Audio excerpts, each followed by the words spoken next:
तुम्हाला कुठल्याही बुवाकडे बाबाकडे जाण्याची गरज नाही। एक पेला घ्यायचा आहे, पूर्ण पाणी भरायचंय, सकाळ दुपार संध्याकाळ तिन्ही वेळेला हे करायचंय। तारक मंत्र हा तुमच्या सद्गुरूंचा दिलेला अनमोल असा खजिना आहे। तारक मंत्रामध्ये ताकद आहे, प्रचंड ताकद आहे। काय करायचंय, एक पेला घ्यायचा आहे, त्या पेल्यामध्ये पूर्ण पाणी भरायचंय, त्याच्यावरती तुमची 5 बोटं, डावा हात खाली ठेवायचा, उजव्या हाताची 5 बोटं त्याच्यावर ठेवायची किंवा बुडवायची। आता ती मी बुडवलीत तरी चालतात किंवा वरच्यावर ठेवलीत तरी चालतात। आणि तारक मंत्र जो आहे तो तुम्ही 11 वेळा म्हणा, तुमच्या अनुषंगाने म्हणा, आणि तो म्हणून झाल्याच्या नंतर ते जल जे आहे ते तुम्ही संपूर्ण घरामध्ये शिंपडू शकता। हे तुम्ही नित्यनियम त्रिकाळ करा, सकाळ दुपार संध्याकाळ तिन्ही वेळेला हे करायचंय।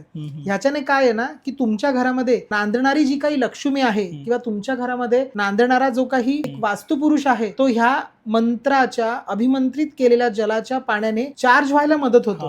तारक मंत्र हा आपल्या चांगल्यासाठी, आपलं चांगलं होण्यासाठी महाराजांनी त्या व्यक्तींकडनं घडवून घेतलेला आहे। त्याचा विशिष्ट असा लक्ष जप केल्याच्या नंतर तारक मंत्र तुमच्या जिभेवरती सरस्वती निर्माण करायला मदत करतो। तुम्हाला कुठल्याही बुवाकडे बाबाकडे जाण्याची गरज नाही। आणि हे माझे नाहीत तर अनेक स्वामी भक्तांचे स्वानुभव आहेत। बरोबर, आज तुम्ही प्रचंड रील्स आहेत महाराजांच्या तारक मंत्राचे, कमेंट्स बघा, 1-2 मूर्ख टाळकी सोडली तर 100 त्याच्यामध्ये चांगल्या कमेंट आहेत। ती 100 लोक वेडी नाहीयेत ज्यांनी तारक मंत्राचे अनुभव घेऊन त्यावर कमेंट्स टाकलेल्या आहेत। हा व्हिडिओ आवडला असेल तर चॅनलला सबस्क्राईब करा आणि पूर्ण व्हिडिओची लिंक बायो मध्ये आहे, तिथे चेक करा।